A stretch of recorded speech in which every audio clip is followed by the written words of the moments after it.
hello friend जय जगन्नाथ मु आज गोटे रेसिपी करी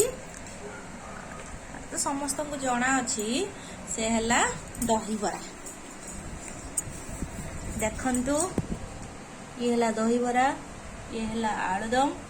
और ये तार प्रस्तुति और एटा लंका पाउडर आ जनकर बर्थडे थिला से केक देथिला हम खाई सारू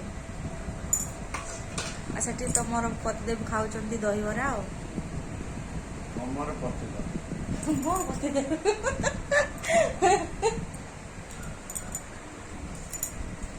एमती कथा मो झील तो ना बर्थडे अच्छी ना केक खाऊँ